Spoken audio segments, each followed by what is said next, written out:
ಮಿತ್ರರಿಗೆಲ್ಲರಿಗೂ ಕೂಡ ನಮಸ್ಕಾರ. ಬೆಳಗ್ಗೆ ನನ್ನ ಅನಿಸಿಕೆಯನ್ನ ನನ್ನ ಇದರಲ್ಲಿ ಹೇಳ್ಬಿಡ್ತೀನಿ.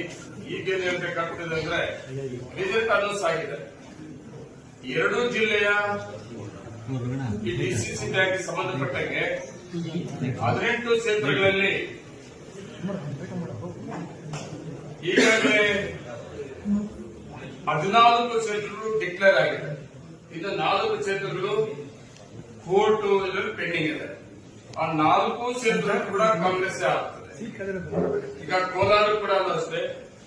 ಈಗ ಅಲ್ಲಿ ಒಂದು ಒಟ್ಟು ಡಿಫರೆನ್ಸ್ ಇರೋದ್ರಿಂದ ಕೋರ್ಟ್ ಇಂದ ಬಂದಿರೋದು ಅದು ಪೆಂಡಿಂಗ್ ಆಗಿದೆ 4. ಅದರಲ್ಲಿ 14ರಲ್ಲಿ 10 ಕಾಂಗ್ರೆಸ್ ಆಗಿದೆ, 2 ಬಿಜೆಪಿ ಆಗಿದೆ, 1 ಜೆಡಿಎಸ್ ಆಗಿದೆ, ಇನ್ನೊಂದು ಯಾವ ಪಾರ್ಟಿನೋ ಗೊತ್ತಿಲ್ಲ. ಬೆಳಿಗ್ಗೆ ಬಂದಿದ್ದನು ನಮ್ಮ ಕಾಂಗ್ರೆಸ್ ಪಾರ್ಟಿ ಅಲ್ಲ, ಎಲ್ಲಿ ಬೆಳಿಗ್ಗೆ ಮತ್ತೆ ಅದು ರಿಪೀಟ್ ಮಾಡೋದು. ನನ್ನ ಅಭಿಪ್ರಾಯದಲ್ಲಿ ಹೇಳ್ಬಿಡ್ತೀನಿ, ಎಪಿಎಂಕೆ ಅಂತ ಅವ್ರ ಪಾರ್ಟಿ ಗೋವಿಂದಗೌಡರು. ನಾನು ಆ ಪಾರ್ಟಿ ಮುನ್ನಡೆತ ಕಳೆದವರು. ನಾನು 2 ಜಿಲ್ಲೆಯ ಈ ಡಿಸಿಸಿ ಬ್ಯಾಂಕ್ ಸಂಬಂಧಪಟ್ಟಂತ ವೋಟರ್ಸ್ ಏನಿದ್ರು ಡೆಲಿಗೇಟ್ಸ್, ಅವರಿಗೆಲ್ಲರಿಗೂ ಕೂಡ ನಮ್ಮ ಕಾಂಗ್ರೆಸ್ ಪಕ್ಷದ ಆಡಳಿತ ಮೇಲೆ ಮತ್ತೆ ಇವತ್ತು ಡಿಸಿಸಿ ಬ್ಯಾಂಕ್ ಒಳ್ಳೆ ಆಡಳಿತ ಆಗಬೇಕು ಅಂತ ತಗೊಂಡಂತ ತೀರ್ಮಾನಕ್ಕೆ ನಾನು ವೈಯಕ್ತಿಕವಾಗಿ ಅಭಿನಂದನೆ ಹೇಳ್ತೇನೆ.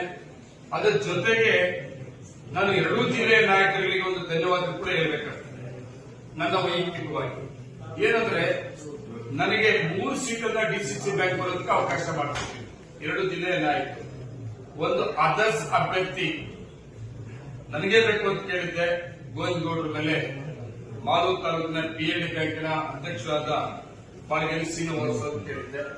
ಮತ್ತೆ ಮಿಲ್ಕ್ ಸೊಸೈಟಿಗಳಿಂದ ಅದು ಕೂಡ ನನ್ನ ತಾಲೂಕಿಗೆ ಬೇಕು ಅಂತ ಕೇಳಿದ್ದೆ. ನಮ್ಮ ಮುನಿಸಿಕೋಟೆ ಕೃಷ್ಣೇಗೌಡರು ತಮ್ಮ ವೆಂಕಟೇಶ್ ಗೌಡರ ಮಗ ವಿನೋದ್ ಅಂತೇಳಿ ನನಗೆ ಅವಕಾಶ ಮಾಡಿಕೊಟ್ಟಿದ್ರು. 3 ಕ್ಷೇತ್ರಗಳು 3 ಅಭ್ಯರ್ಥಿಗಳಲ್ಲಿ 2 ಅಭ್ಯರ್ಥಿಗಳಿಗೆ ಗೆಲ್ಲಿಸಿಕೊಟ್ಟಿದ್ದೀನಿ. ಒಂದು ಗೋವಿಂದಗೌಡರ ಮೇಲೆ ನಮ್ಮ ಬಾಳೆಗಡೆ ಶ್ರೀನಿವಾಸ್ ಪಿಎಲ್ಡಿ ಬ್ಯಾಂಕ್ ಅಧ್ಯಕ್ಷರು ಸೋತಿದ್ದಾರೆ. ಅದಕ್ಕೆ ಕಾರಣ ಬೇರೆ. ಎಲ್ಲ ಈ ಅದರ್ಸ್ ಏನು ವೋಟರ್ಸ್ ಇತ್ತು ಅದೆಲ್ಲ ಗೋವಿಂದಗೌಡರು ಹೆಂಗ್ ಬೇಕಾಗಿ ಮಾಡ್ಕೊಂಡಿದ್ರು ಅವ್ರು ಗೆಲ್ಲೋದಿಕ್ಕೆ.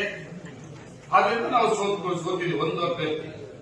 ಇಲ್ಲಿ 2 ಮಿಲ್ಕ್ ಸೊಸೈಟಿಗಳಿಂದ ಕೋಲಾರ ಜಿಲ್ಲೆ ಮಿಲ್ಕ್ ಸೊಸೈಟಿಗಳಿಂದ ನಮಗೆ ವಿರೋಧದ ಗೆಲ್ಲಿಸಿಕೊಟ್ಟಿದ್ದಕ್ಕೆ ನಾನು ನಮ್ಮ ಜಿಲ್ಲೆಯ ಹಾಲು ಉತ್ಪಾದಕರ ಸಹಕಾರ ಸಂಘದ ಅಧ್ಯಕ್ಷರು ಮತ್ತೆ ನಮ್ಮ ಜಿಲ್ಲೆಯ ಎಲ್ಲಾ ನಾಯಕರು ನಮ್ಮ ಸಹಕಾರ ಕೊಟ್ಟವರಿಗೆ ಧನ್ಯವಾದ ಹೇಳ್ತೇನೆ.